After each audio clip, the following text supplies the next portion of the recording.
This episode of the Citadel Cafe is brought to you by listeners like you. Visit patreon.com/the Citadel Cafe to find out how you can become a patron and help make this show possible.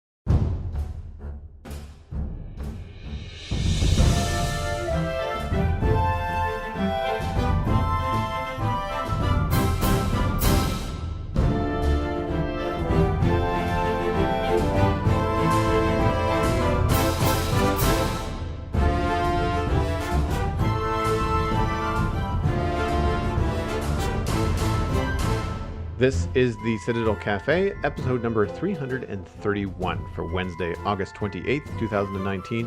My name is Joel Duggan, and the Citadel Cafe is where my friends and I hang out to talk about the geeky stuff that we are into. Joining me this afternoon, almost. We tried to record this morning, but we had some tech issues. It's Megan Townsend. She's back. You can find her at Megan Townsend on all the social media that matters, and Megan Townsend on YouTube. How are you? I'm doing well. How are you? I have calmed down from my rage against the tech gods, and we're good. Everything's good. We're fine. How are you? It's all fine. It's It's one of it's one of those things where like I get excited to podcast. I like talking to my friends. I like talking about nerdy stuff. But when you are scheduling stuff, and for me, I think running. the anger comes from other people's time, right? Yeah, You want to hang but out it for an ended hour. up being me screwing up the time this time. Well, it So wasn't your fault though. Like this, I want to yeah, be super clear about this. Like when you update an app and the app changes settings that it's not yeah, supposed to, yeah. that's infuriating. Especially because, like on my end, I just did a podcast, on Monday, and Mm-hmm. I've not changed anything since. And I've had that happen to me before too. Like this was back when I was doing Comics Coast to Coast, and we would all be talking on Skype and nothing's changed. But if one Mm-hmm. of the three of us had updated to a new version of Skype and the other two had not, they would not talk to one another. And if you're on a Windows Wow. machine, that kind of stuff happens in the background. And it gets so frustrating because like you as the user, you're just like, I haven't opened this app since the last time I did a podcast. Like there's nothing. I should like nothing has changed. And Yeah. it's the kind of thing that just drives me crazy. Um, in a world where apps as a service is the thing, like we're obviously, I mean, Discord is free and it's a good app. I don't want to, slam Discord too hard, but Yeah. uh, in terms of like all of these things that you're paying for, you kind of expect them to work as advertised. Like I have a lot of problems with compatibility with other operating system level things like my browser and stuff like that, and Photoshop. I pay Mm-hmm. $80 Canadian a month for the Adobe suite. Now I use it for work. It's not something I just do. Like I use all kinds of stuff within the suite. But I have Yeah. so many issues with like hotkeys not working and stuff like that. And there's this kind of thing where like I could be in a file yesterday and everything's working fine, and I load it up to work today and my hotkeys don't work, or some of them Yeah. don't work. And that screws up my workflow. Like that, all of a sudden it takes me a lot longer to do stuff, and it's infuriating. But I bet. when tech stuff happens on podcasts, you're excited to sit down and talk to somebody, and then an hour goes by as you're trying to troubleshoot, and I'm like, I feel terrible because like you've got a busy day, I've got a busy day, but I don't want this thing that you're doing with me to then throw a monkey wrench and stuff, right? Mm-hmm. You know, No. Yeah. No. It's true. It's tech, man.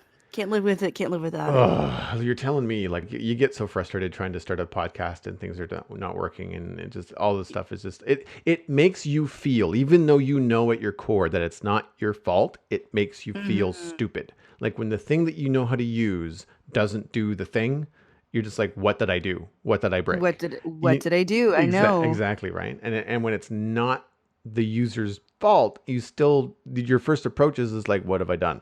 you know. Uh, Yeah. so yeah. Anyway, uh, this is gonna be. I don't know. It's not tech related, I guess, but it's certainly nostalgia related. This week, yesterday, as a matter of fact, my social media feeds were just everything was just World of Warcraft. Everything was about World of Warcraft Classic. And so I wanted to touch on this because I haven't talked to you much about World of Warcraft. I'm curious because I know that you're a No. big Dungeons and Dragons player. So um, World of Warcraft is turning 15 years this year I know. on That's November nuts. 4th. Isn't that crazy? That's Uh, crazy. and I can credit World of Warcraft as the bridge to me getting into podcasting, finding a really amazing online community when I first started out in the Frog Pants Network with Scott Johnson and friends. Mm. And it really kind of opened my eyes to what kind of communities could be found online outside of like Facebook and like the kind of stuff that you kind of knew at surface level what it was, but this was something entirely different. But to celebrate this year, Blizzard has released I can't speak. World of Warcraft Classic. It Yep. is the faithful recreation of the original World of Warcraft game, complete with original game world, combat mechanics, and skill trees. With the authentically classic world, you can take on classic raid encounters and secure your legacy, so they say. Access to the World of Warcraft Classic is included with any active World of Warcraft subscription, with no additional purchase. So you don't have to buy Classic. Classic is it's like if you're subscribed, this is just a thing that you can do um, while you've got this subscription. Subscriptions for Blizzard are not cheap. I did some No. digging. I saw the 18.99. I was like, oh my gosh, did this go up? But no, it's 18.99 Canadian. I thought back. This is how long it's been since the last time I subscribed. The last time I subscribed to World of Warcraft, it was still giving me US dollars. So Okay. Yes. you'd subscribe for 14.99 or 15.99, and then your bill would come in for like 17 or $18 because of the exchange rate into Canadian. But now it looks like the 18.99 on the face is Canadian, because all of the websites that I saw talking about this World of Warcraft Classic, which you have to say slowly, by the way, uh, uh, is It's a lot is of it words. is It's a it's the mouthful. craft and the class is where I get discombobulated. But the 14.99 is the U.S. advertised monthly subscription rate. This is if you're only subscribing month to month. You're not doing the benefit of like 6 months or a year, but you only save like a couple of bucks. It's not like it's a ton. Um, Right. I mean, it's worth it if you're going to be in there with friends for the year and you know you're going to be playing. And I would argue more for the people that are playing current World of Warcraft as opposed to the older stuff. But anyway, the reason why I bring this all up is because I used to play World of Warcraft, and it's interesting to me. Not that it pulls on a lot of nostalgia, because I didn't start playing until I want to say 2007, maybe even 2008.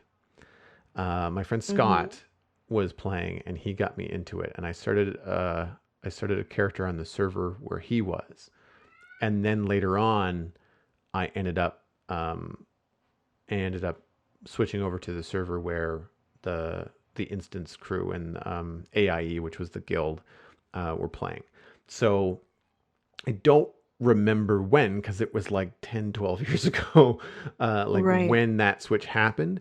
But I remember that I did not play when it first came out. It just wasn't on my radar. And so I Mm. missed the initial kind of like heyday where apparently at its peak in 2006, the game had been out for a couple of years, a bunch of bugs had been squashed, and everybody was anticipating the first expansion, which was the Burning Crusade in Yep. 2007. I remember that. Yeah. So, and I I remember it remember that. too because I decided it's like, oh, you can roll a new character, but like I didn't want to start all over again at like level 1, so I didn't do it Hmm. because I I don't I so I must have at the same time like I guess I might have come in just before it came out. But then when it came out, it was not a thing for me because it was just too far off. Like expanding the level cap didn't matter to me because I wasn't even close to level cap. I was like level 20 or something like that. I was such a Yeah. casual player when I first started that it didn't really. Oh God, me too. Like I wasn't. I got into WoW after Burning Crusades had first come out. Oh, okay. I remember that being like a huge thing. So I never played like OG like just Virgin WoW. Um, I had started at like Burning Crusades, and it was I think what I really wanted to play a Blood Elf. I think that's why. I was like, yeah, I don't really like any of the races. I'll wait till there's something cool. And then a Blood Elf came out, and I was like, that's neat. I want to do that. And so my dad bought like the full expansion pack and everything. I don't think we realized that it was a monthly subscription to play.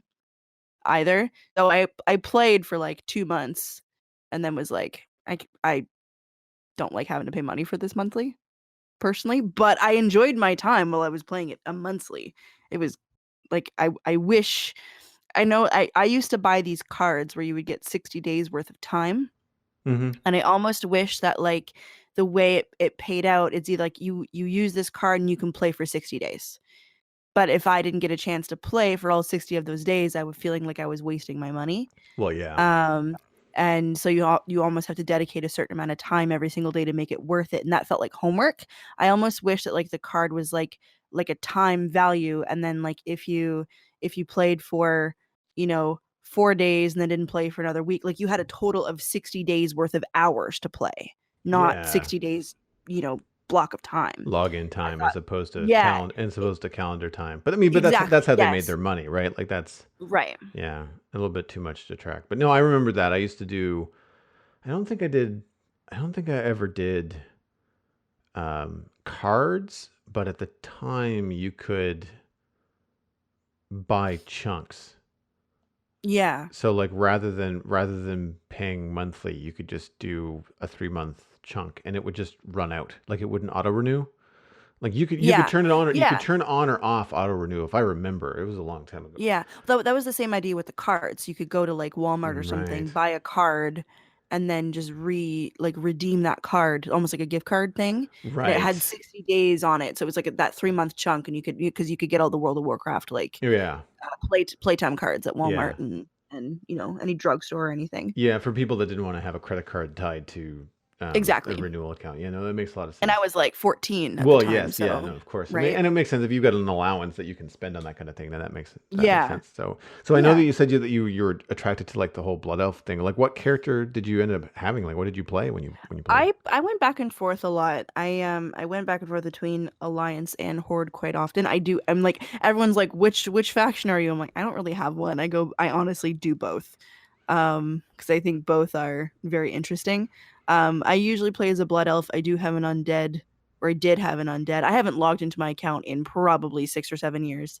Um yeah, I had an undead warlock. I had a rogue blood elf. Uh, I'm pretty sure I had a Tauren at one point as well. And then for the Alliance, I had a human and I had an elf, like a night elf, and I had something else. I don't remember what it was. So you had a warlock. Oh, a Draenei. Draenei. Oh yeah, warlock, Um, no, undead warlock, a blood yeah, elf. What was your blood elf? rogue. Rogue, and then I don't. I think my Tauren was a shaman. yep. And then on my Alliance side, I don't remember what my Draenei was. I know I had one. I don't remember what her class was. I had a human hunter and I had I believe my night elf was either a druid or just a fighter, like a warrior. Mm, yeah. Because I My like the whole sword and board thing. yeah, I had two kind of pushes, I guess, in World of Warcraft. I first got on when my buddy Scott kind of got me into it, and he Yeah. was Alliance, so I rolled Alliance just because it made more sense to play with him. And I Yeah. rolled, I think, like a lot of people do, a Night Elf, just because they're different. Like they're not Mm-hmm. they weren't the traditional kind of like Lord of the Rings elf looking type They elf. were tall. They're huge. Tall, they have really long ears. Like they were really they're They're like blue. Navi. Yeah, yeah, yeah. Yeah, They they're like had Navi of like a World of Warcraft, yeah, essentially. they They're had that like kind of 9 feet appeal. tall. Yeah. And so I had a night elf druid, and I remember specifically that I was looking up Latin translations for different words to come up with the names for the characters. Yeah. So my druid was named Sadometis, which is plant fear. That's cool. I don't know if it's That's really neat. I don't know if it's a like a word that actually makes sense or a phrase that made sense, but like I would look up like plant and look up fear and then try to make a character name out of the way that those Latin words sounded. And it sounded like it fit the World of Warcraft lore, like that kind of, the way that Yeah. fantasy names are kind of put together. And so I played the druid for a long time. I think I got him to like level 13 or 14 or something like that. And I say long time because back then it took a long time to get to level 13 or 14. Um, and I really enjoyed it. I just remember how peaceful the night elf starting zone felt. Like it's Mm-hmm. these deep woods. I don't remember the name of the forest. Um, I know it's not Lothlorien because that's Lord of the Rings, but that's the Yeah. kind of thing like Kind of Teldrassil maybe. I Teldrassil. I get Lord of the Rings and World of Warcraft lore mixed up because it's been so long. It's Um, been, yeah. but the that starting zone was really cool. You had like little glowy fireflies around and everything. Like trees were like purple and like everything was very weird in a cool way. Like a Yeah. very fantasy, heavy fantasy. And I really enjoyed that. But then I switched over to I don't remember whether I was too far away and wanted to play with Scott. Like, I mean, and it was faster to like start a human character or something and then level him up as opposed to try and get um the the The night the elf Neld to Elf like, to the other because they start off in a different place. yeah, the Um, different continent altogether. And yeah. yeah. So I switched to a human warlock, which is weird because the humans back then and still are, I think, in World of Warcraft, they're all built like trucks. They look like professional wrestlers. So The males do, yeah. I think that's just like a World of Warcraft aesthetic because I remember yes, my females being very slight, like very curvy in the butt, like yeah, kind of a little bit broad shoulders, like tapered waist, but not as huge. But like whenever you see the dudes in World of Warcraft, like it doesn't I don't think it matters what race it is. Tiny heads, huge shoulders. yeah, Like they're yeah, all just really, really chunky looking. yeah. I think that's just the style. And then you also get like that floating, armor look that in some of the stuff where it Oh looks kind yeah. of, a little bit more, it looks, it's even beefier than it looked before, Yeah, no, the right? shoulder pads in World of Warcraft have always been a thing. Um, Yeah. so yeah, so I played as a warlock for a long time, and I leveled that warlock up to like level 40 or something. And one of the appeals is that I didn't play that often, so I couldn't get a lot of money. Like I wasn't grinding out dungeons and stuff like that to earn a lot of gold. And so back then, mounts like your horses and stuff were really expensive. And I think your first mount was level 40, if I recall. This is again 12 years ago. 12 years ago? Yeah, 10 years ago at least. So with a warlock, you end up with a spell. So you cast like a demon horse, a fell steed, and you get to ride around on a horse that you don't have to buy. so Mm. so that was one of the appeals. And I remember the moment when I finally dinged 40 and I can go and get this, learn the spell, and then cast this horse and move around. And it was like night and day. Now, of course, I'm burying the lead where later on in 2012, I ended up coming back to the game and playing very seriously for the end of. I missed the launch of Cataclysm, but I played through Cataclysm. I played through the Mists of Pandaria, and I actually even started into Worlds of Warlords of Draenor in 2014. So I was really into it then, and that at that point in 2012, I switched over to Horde. Hmm. So I had a Blood Elf paladin, and like it, I stayed with that paladin for a long time. And I don't, actually, it's funny, I don't remember the paladin's name. Acero, maybe, I think. Uh, You come up with some cool names for your Thanks. Yeah, characters. the warlock was named Visvoro, which was like disembowel and consume or something. Like it was Oh wow. it was Oh grotesque. wow. Yeah, and he was Ugh. old. Like he had like a big like gray goatee and long gray hair, and like he was a nasty looking fellow. In That's like cool. weird orange and green stuff for the first little while, and then eventually I found like a purple and black robe. I was like, finally, I feel like a warlock. Hmm. But the reason why I bring this up is because, of course, World of Warcraft Classic has kind of captured the internet by storm. We'll have a couple articles here in the show notes that have covered what to expect. All the kind of things you need to know. There's a lot of people complaining about quote unquote bugs in World of Warcraft Classic, and the devs are like, "Nope, that's just how it used to be. That's not a bug. That's a feature."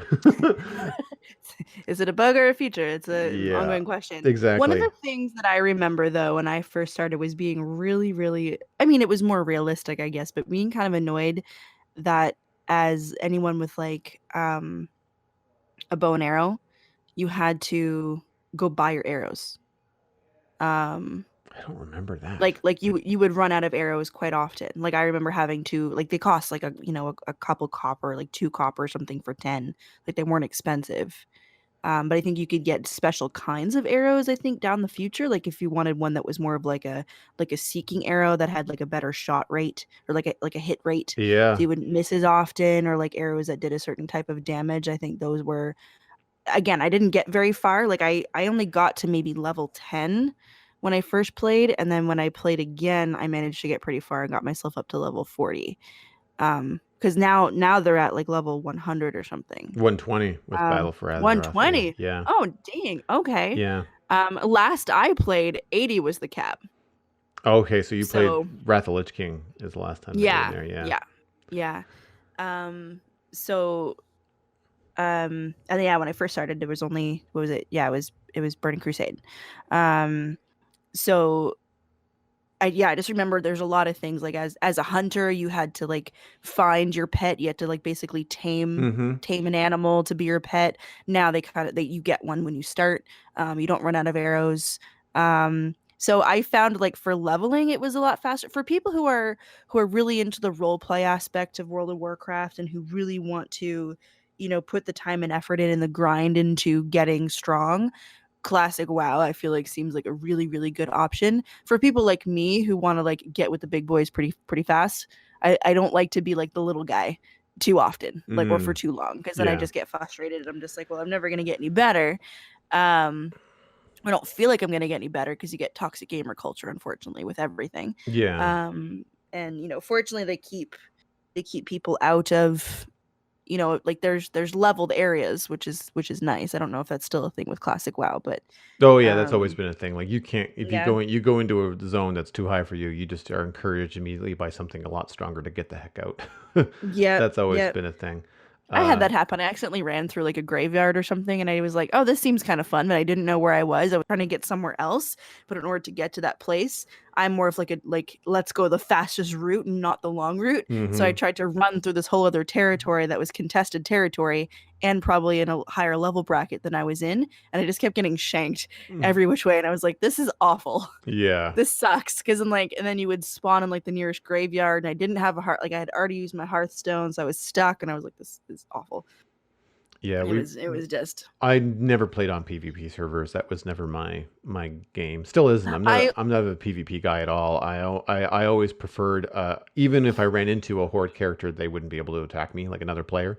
It was mm. one of those things that I preferred to play it that way for that reason because you'd end up with just people Oh that no, I just mean like I was getting hit by like the game. The oh game the was trying to kill NPCs. me. Yeah, Yeah, yeah. I'm talking like I accidentally wandered through a graveyard and there was a bunch of undead in there because I was playing an alliance character at this Oh. point, and they were just like, "Fuck you, I guess." Like time to die. I only played in one PvP server, and it was actually really nice. I joined a guild and everything, and like the people were really cool. Um, but I haven't been on there in a long time, but clearly I haven't played D&D. See, there we go. I Yeah. haven't played WoW in a long ass time. But it was nice. Like it was difficult to get started, but the people who were running the guild were really, really supportive, and if they had any extra stuff, they would just be like, here you I have extra stuff, here you go, like we'll give you some better armor. And like instantly, like as someone who was new, they were like, because this is like I first joined the guild when I was coming back into WoW after many years of not playing it for a bit. Mm. And they were like, oh, you're just getting started, you don't have anything, here you go, we have a bunch of extra stuff, have things, have gold, have whatever you need. And they were really generous that way. It was a very welcoming guild I was in. I know a lot of people don't have that option. So I think my coming back into WoW is pretty nice. But I know that getting started with WoW can be really daunting. Which Yeah. is why I like the newer version. I'm excited about the classic version. I think, yeah, for people who liked old school WoW and liked the slow grind of, role playing and building up your character, that's really awesome. For people who like me, who like to kind of get as strong as possible right away, um, I like the what we have now. But both seem like really good, viable options. I don't know. I might check out Classic WoW at some point. So with me, the complaint that I have about the current state of the game, which is geared more for single player, it is geared more for getting up and playing with the folks at like level 100, 120 as fast Yeah. as possible. If you're new to the game and that's all you want to do is just play with friends, and that's great. You can even boost characters for a certain amount of money. But for me, it's more when I did come back in 2012, 2011. Hmm. I was playing through the story because I had to start a new character, and so we played through the Burning Crusade and Illidan and the Wrath of the Lich King and Arthas and stuff like that. We didn't finish Cataclysm because we were not done the Cataclysm content, and then Mists of Pandaria came out, and it was more fun to play with a bunch of friends that were all playing Pandaria at the same time. So we kind Mm. of just got the Coles notes on what happened with Cataclysm, and then loaded up Pandaria and started from there. Now Pandaria, I played through. I didn't complete any of the raids. So the thing that I always found frustrating about the story in WoW is that you don't get it unless you do the raids. And to do like a 20 or 40 man raid back then, if you wanted to do it with people, not strangers, it was a pain, just a pain. Like it was so hard to do. Yeah. And still is, I would say, argue still is, unless you have a lot of people in a guild that you can play with. But I didn't have, I also just didn't have the time. I had access to the people because, like I said, AIE and Frog Pants was a great community. There is a great community. I'm just not part of it anymore. I just, I couldn't dedicate the time. Like I loved playing, WoW for like an hour, a day, maybe an hour every other day, but I couldn't do these huge weekend things where I'd have to grind all week long to get prepared for this 4 hour, epic thing. All the props to people that could. I just, as an entrepreneur, I just didn't have the time. Yeah. So I felt I was missing out on the story. And one of the things that I noticed because of the expedited leveling, when you go back and you want to experience the story, I was finding that even with trying to finish Mists of Pandaria, I would be leveling out of a zone much faster than finishing the Hmm. quests. So all of a sudden, my sense of level progression is like, well, I'm now level 80, or 87, and I can move into the next zone. But I've not completed the quests in this zone yet. So I don't have a reason to go from an RP standpoint to the next zone. All I have is a number that says, well, I'm 87, so I can go in there and not die now. And so I found that frustrating. And as I continued to play on at a very slow pace in Warlords of Draenor, and Warlords I did really like. I really enjoyed following the story in Warlords. But again, same issue.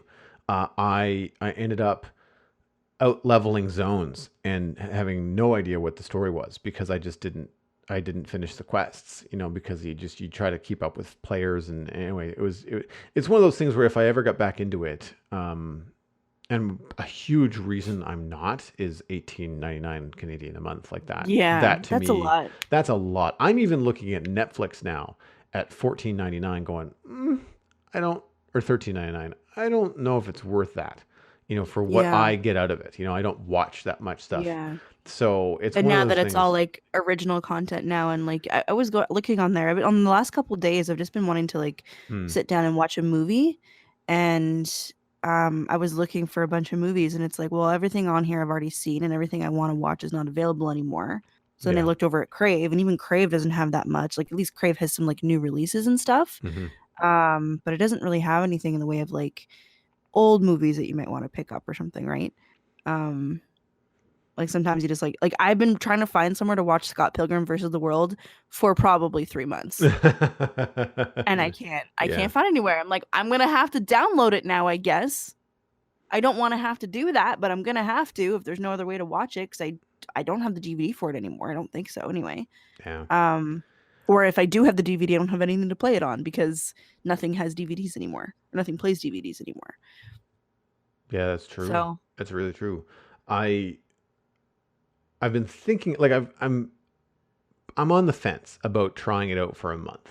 I mean, like ongoing, I know I won't be able to keep up with it. no. But I feel like the combination of playing a little World of Warcraft Classic on Twitch, combined with, I wouldn't mind just popping into some of my old characters because, of course, when you subscribe, you get a full World of Warcraft subscription. If you have existing characters, they're still there, and I Yeah. could jump back into Warlords of Draenor with Acero, my paladin, or my, I can't remember the name of my mage. When I started playing with a bunch of friends from work 3 or 4 years ago, I ended up with a Draenei mage because I boosted it. I had the extra cash and I started at level, Mm. or no, like you bought Warlords of Draenor and they gave you like a level 95 character or something like that, or 90 character. They kind of gave you someone to start off with.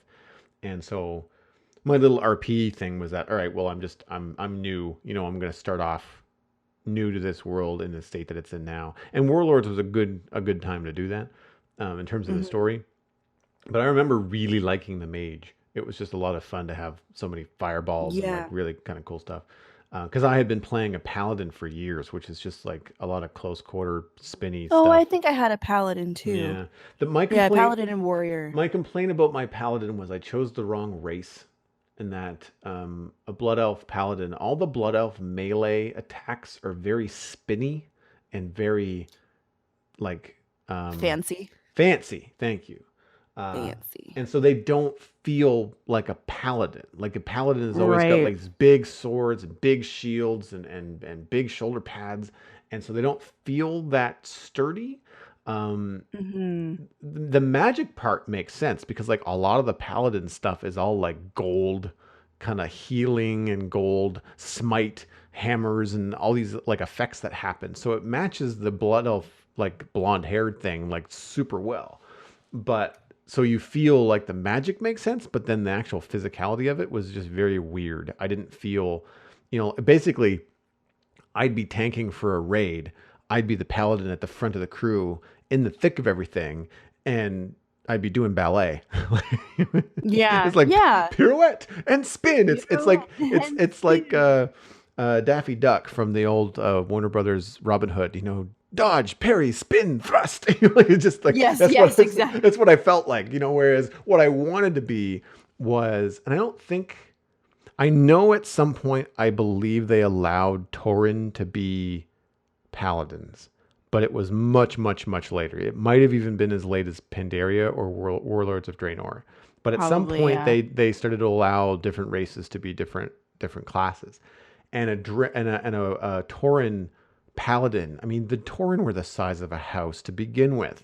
And I just I thought, know. now there is something that I wanted. Like, why couldn't I have been a giant cow, with armor and all this kind of stuff as a paladin? Now that would have been cool. So, if I decide to try out World of Warcraft Classic, I still can't say it.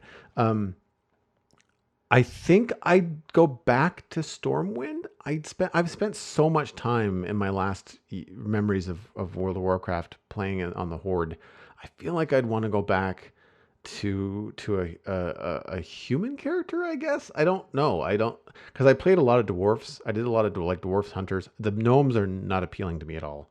No, I never really got into playing a gnome. No, and I know that my human warlock, I don't want to do like a human caster. I'd want to do like probably a human warrior would be what I would want to roll. Just for Yeah. it seems kind of bog standard. Like I understand that it feels kind of boring, but I kind of want that kind of human aspect of it. Um, and so I might try that just for fun.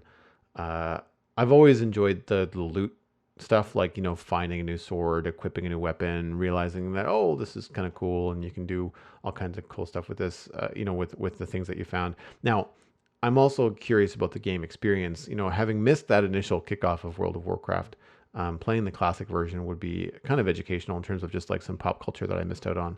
But also, I know things that I'm going to miss, and I'm not necessarily going to be frustrated with like game features. Like I don't think that the game being slower is something that I'm going to feel is alien, because I did start playing long enough ago that I remember it being a grind.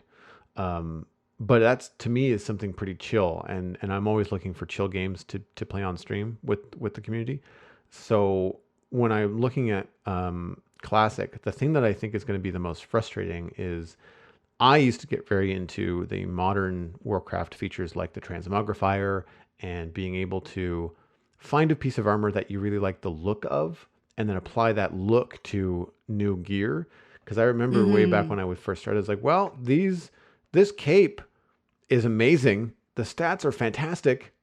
I wish it wasn't pink, but looks like I'm gonna Yeah. be a pink warlock for the next couple levels, you know. And I always found that really weird that you couldn't, you know, that the stuff was so odd in that way. And so I know there are some features like that that I think are gonna be missed because I remember in Pandaria, you started to pick up like all these cool like Asian inspired armor pieces. You know, you'd have like, you know, Asian dragon heads on your shoulder pads, and the staffs were all like had swirls and clouds kind of like engraved on them, and everything just felt very like Pandaria inspired and Asian inspired. And I loved being able to just like take my old like Cataclysm spiky, everything was black and angry, and I switched my Blood Elf Paladin over to be like golden green, you know, to walk around in Pandaria, Yeah. which was perfect, right? And you could do that. All you had to do is go back to a city and just like zap stuff with the transmogrifier and make it like, hey, change this really ugly rock looking thing into something that looks like it belongs here. uh, Yes. so I remember I used to do that quite a bit. So those are the kind of things that I think I would miss. But then again, I can always pop back into like Warlords or wherever I left off. I know I didn't play Legion or Battle for Azeroth. Like I'm 2 expansions behind easily. And Yeah. Oh no, for sure. Yeah, yeah. I haven't touched Battle for Azeroth, and I haven't um oh God. I don't even remember the last thing that I was on. Mm, I honestly can't remember. It's been that long. It's been the last time I distinctly remember playing World of Warcraft was back when I was in film school, which is probably about 7 years ago now. mm. So it's been a while. So if I did Long ass this time.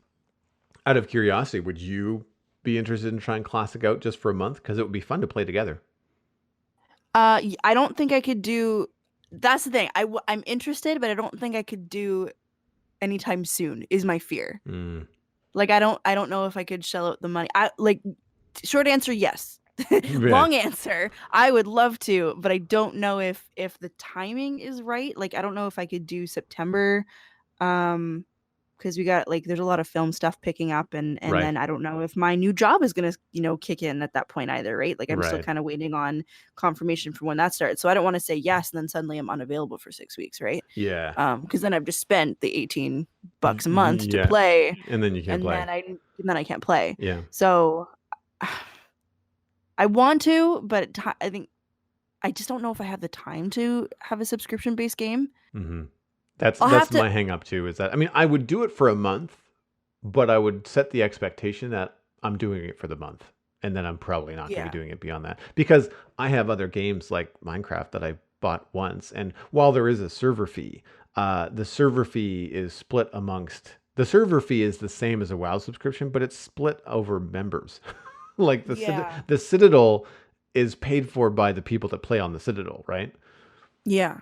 You know, and then the Infinity Cove, which I don't play on, but my personal supporters on Patreon, they pay for it. Like the fee to support me in making the content that I do, part of that goes towards the server being provided, right?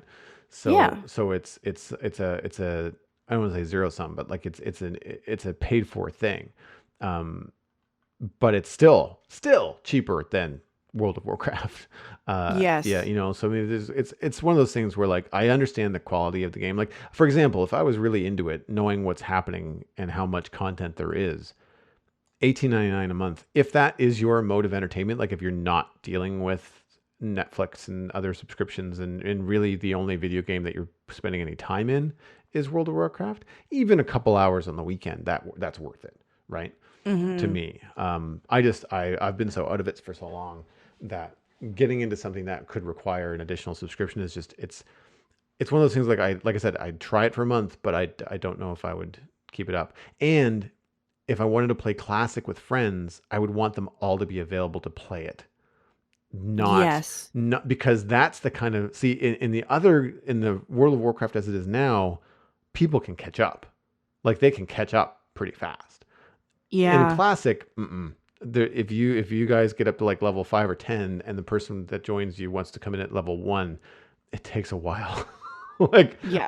the articles that I've seen inform/warn people like remember this this is a much different game than it is now 15 years later.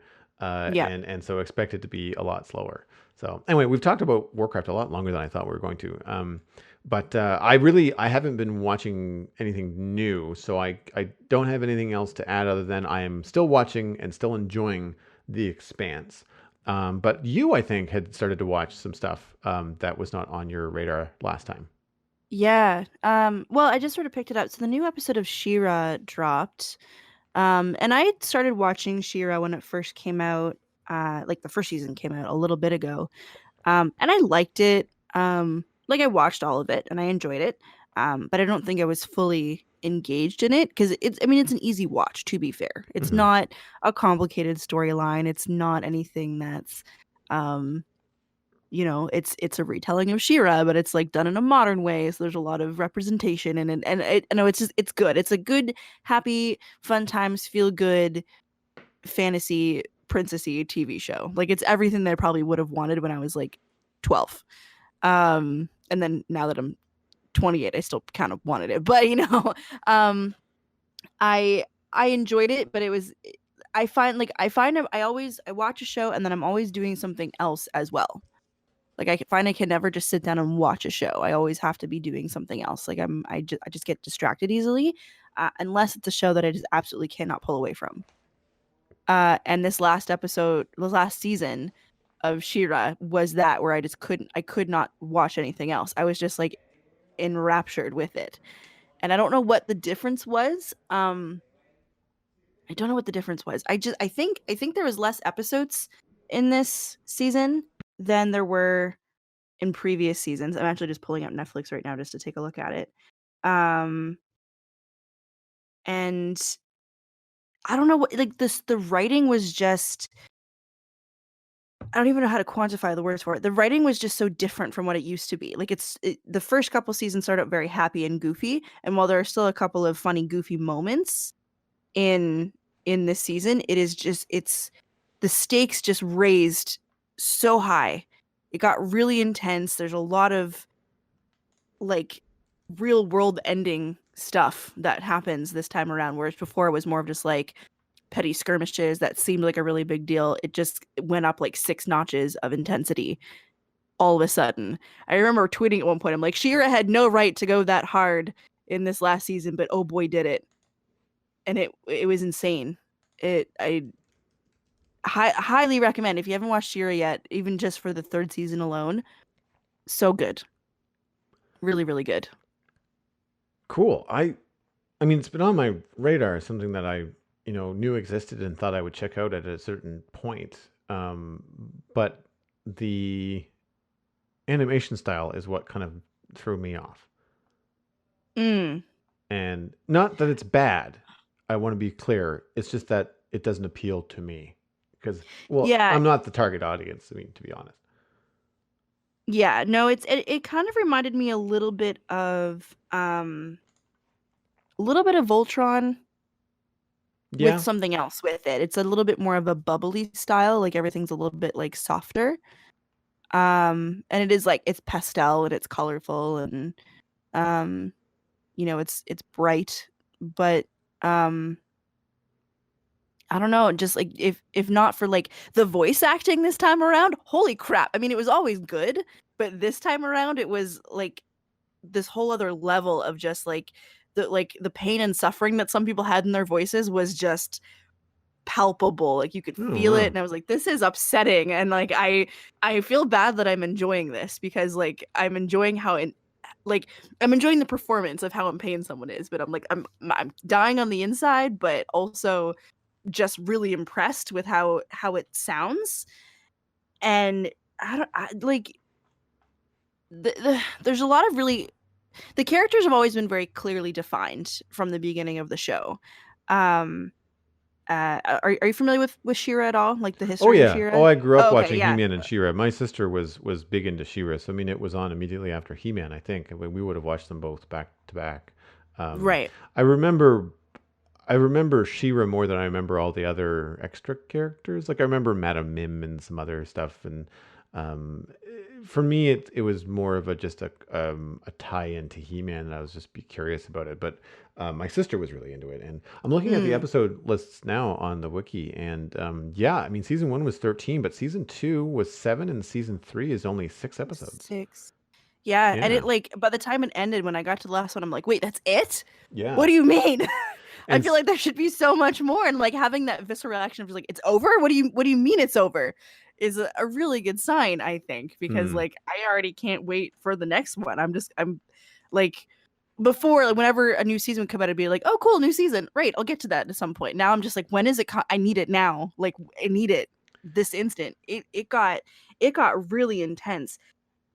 Now It got normally I normally shows like this, I shouldn't say normally. Sometimes when shows really know what they're doing, they will age the show with the audience. So like you aim it at like the 12-year-olds in season 1, and then you go to Yeah. 13, 14, then you aim a little bit higher. I remember they did that with Clone Wars. Clone Wars early seasons were very much aimed at younger audiences, but as Clone Wars marched Mhm. closer and closer to not episode 1, but like Attack of the Clones, um, then it matured as a show. And other Star Wars shows have done that too. I have not caught up on Rebels because, of course, it's not available anywhere. And when Disney Plus launches later on this fall, I'm probably going to be able to go back and look at some of that stuff. The problem that I usually have is there's always these painful seasons. I shouldn't say always. For me, in Rebels specifically, there was this painful transitional period where the first season was really kiddie. The second season tried to not be, but they still had these episodes that were like all droids, and it drove me crazy. Yeah. You know, it's just like I don't care. Like it's like it's like going from watching an adventure show to watching a kiddie cartoon within the same season, and it drove me nuts. And so, Mhm. you know, I'm curious. Do you feel that Shira is maturing as a show because season 2 and Yes. 3 came out this year? I know. Yeah, no, it's definitely maturing as a show. 100%. Um like I mean, it started out like really like kiddie, and like there is still like some of the naming conventions, like I gotta remember, like the naming conventions were from like what, like the 60s. No, So you 80s. get some like 80s, yeah. Hmm. So you get some really, really generic, naming conventions. Um like I don't know, there's a character in this season whose name is Huntara because she's like a hunter. So it's Oh like yeah. really, it just takes like what they do and like adds like a female identifier, like a sound at the end of it, right? That's essentially what it does. But like so like the naming conventions are quite simple. It's definitely falling into like the very like simplistic way of naming people. Well, that's a nod. That's a Um nod to the to the He-Man show, kind yeah, of to the like original the show. way that those work. Because I mean, He-Man bad guys were like Stinkor, Beastman, Skeletor. They're all kind of on. Yeah, It's all in the nose because it was all driven by Hasbro, right? It was all driven by. Is it Hasbro or Mattel? I think it's Hasbro. Mattel. It was Mattel. it was what to tell. Yeah. Sorry. I figured it was one of the big I toy didn't want to companies get that anyway. wrong. I It's covered okay. this time last year. I was talking about the documentary, so I didn't want to get that wrong. Yeah, no, from but it was, I mean, toy designers were pushing the envelope of for the show, or pushing the agenda for the show. So I mean, the names were all like really on top of things. Yeah. Yeah. But no, it is like, yeah, I definitely felt like the first season was um it was simplistic. I mean, you get like they have like the Pegasus thing, like he's in it for like a hot minute. He hasn't I don't really distinctly remember him from season 2, and he wasn't in season 3 at all. Um so the Pegasus was a little bit silly, like the voice that they used for him, because he ended up talking at some point and it just sounds kind of goofy. I think they Really? dropped that right away. They dropped that pretty quick. Um and if it does end up coming back, I don't think it's going to be quite the same. But like this season immediately started off as like, we have huge stakes to deal with. We got to do it right now. Whether or not like it's like a character having like a personal stake, or like a previous relationship that's coming back to kind of like screw with them a little bit, like right from the get-go, like from the first episode, it's like everything that you've gotten to up to this point is now like jacked up to 10 if it was at like a 5 before. Um like I was I wasn't expecting a lot. I think maybe I'm just like so like, wow, this is so good because I'm like, oh, it's just gonna be like it's Shira, you know, it's just I'm thinking of it from season 1 to season 2, and like whereas season 2 was still well written and it was still really good, um it was still gentle. It was still, you know, there were altercations and there were, you know, there was some drama, but it was always dealt with very, very quickly. And there was nothing ever felt like really permanent. It kind of just felt like, you know, like that movie of the week where like, you know, you have Katra and Shira like always at each other's throats and it's like there's a fight, they fight each other and then everyone's fine and they just kind of separate until the next time, right? It's, you know, that sort of episodic sort of feeling to it. This time something felt very final about some of the stuff that happened in a way that is not very happy, and it made the show go from like a kid show to like this might be getting into a bit more of like an adult like preteen like teenager territory, Mm, cool. where it's getting a lot more intense and aggressive in a way that I enjoy. Like it kind of feels like Avatar. You know how Avatar started out like really Yes. young and Mm-hmm. happy, and then by the end of the third season, it was like we got some serious things happening now. That's the same feeling I'm getting from Shira in this season, and Interesting. only in 6 episodes. I highly recommend it. I was very pleasantly surprised Well, that's good because I mean, it's how it turned out. the combination of having such a high recommendation from you, but then also not being a huge investment. Like they're half an hour shows. Yeah, There's only six in the second and third seasons, and the first one is only 13. Thankfully, um, with those short shows, like it makes it easy to kind of get into, pick up and put down. Um, yeah, no, that's good. I mean, because I fell off of Voltron. I couldn't keep up with that. Uh, I kind of fell off of it I too. tried to watch Three Below, and it's still good. I'm just not been in the mood for it because it's goofier than Troll Hunters was, and it doesn't have the same kind of like gravitas that I was hoping it would. It seems to be pretty repetitive for this particular season for Three Below. So I'm looking for something animated. So I'll have to check out Shira. I'll have to check out Shira Hmm. because Dragon Prince, they haven't talked about season three. They've teased and confirmed that there is a season three, but there's no release date. So we've got no idea when season three of the Dragon Prince is going to come out. That's probably a winter show, I think, because season two is February.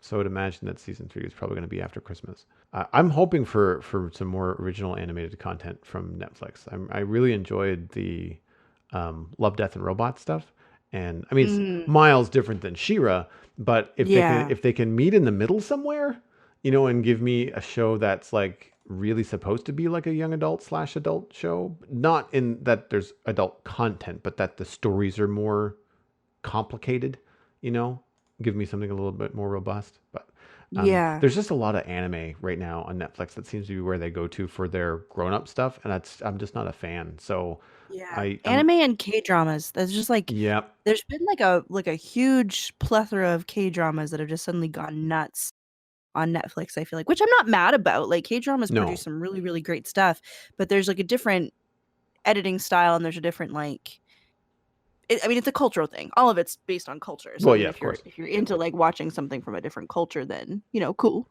Um and some of them have been really good, but like all of the romance ones are very just the same. It's all very cookie cutter. And the drama of it all, oh my God, it's so exhausting sometimes. But I find that I can't, if I'm not invested in the show, if I'm not sitting down and watching it, because you have to read the subtitles because it's all in Korean, um, I can't do anything else. And if I'm not super invested in what's going on, then I won't watch it. yeah. I've been finding that a lot. Well, that brings us into the Internet Minute, which is, of course, brought to you by you. The Citadel Cafe is 100% listener supported. If you're getting value out of the show, please consider putting a little bit of value back in. You can become a member at patreon.com/the Citadel Cafe, where joining at any level will get you an invite to the patron-only Discord, as well as access to things like bonus episodes. Last week, in the Barista Cut, Alistair stuck around and we talked a little bit about the new bees in Minecraft, and then quickly moved on to the customization features that are coming in the new game Hightail from Hypixel Studios, which is similar looking to Minecraft, but has a very different mission. I think it looks like more of an adventure RP sort of experience, and it does like a block builder. But anyway, it's an interesting conversation that I had with Alistair. So if you want to get access to that, as well as I would say the real boon here is the Discord. The Discord is a super fun place, and that's over at patreon.com/the Citadel Cafe. We are currently at 19 patrons. We need one more to be one ahead for next month, and this month is over in a couple of days. So if you've been on the fence about it, then by all means pop on over and join. You will not regret it, I promise you. My pick this week is local. I saw this in my CBC newsletter this morning and immediately snagged it for the Internet Minute when I realized that Gary Mullins was from Halifax. Frankie, the backpack Beagle, has taken the internet by storm. I saw this and I'm so happy. It is so funny. So it's mostly visual, so you'll have to go and check out the link. But to put it in context, Frankie the Beagle rides with his owner Gary on his bike. He used to be pulled in a basket, like a sidecar sort of thing, kind of like the things that you'd see kids in with bicycles. But he has transitioned to a backpack, which I didn't realize was a thing for dogs, but apparently it is. On top of that, someone noticed on social media that while Gary was cruising down the street, Frankie appeared to be squinting and suggested you should buy some eye protection for your dog. Insert doggles, doggy goggles, and they are chrome blue, metallic blue. He looks like a fighter pilot. Frankie the dog with his like ski mask goggles on the back of Gary Mullins as they cruise the streets of Halifax. It is priceless. And I just thought a really fun, kind of heartwarming story as this little dog is gaining notoriety. He's so cute. I love beagles anyway, but like seeing him, like this photo that you put in the show notes of like he's just like looking at the camera, just like, sup. Yeah. What you gonna do about it? He's just so cute. Insert Top Gun music here, right? Like it looks like a fighter jet visor, right? You need the highway to the danger zone as you're cruising down, Agricola Street here in Halifax or something. But yeah, there's a little bit of there's more in the article. There's a couple of Instagram posts, videos and stuff where he's taking Frankie through the drive-thru at Starbucks and getting a doggy latte and all this kind of stuff. I don't know what the people behind him think. And how, while they're waiting for the dog to lap up a latte in the drive-thru, that might be a little bit annoying when you're trying to get to work in the morning. But, and also when I'm looking at some of this stuff, I'm hoping that Gary doesn't have an accident because he seems to be filming a lot of these things while he's riding the bike.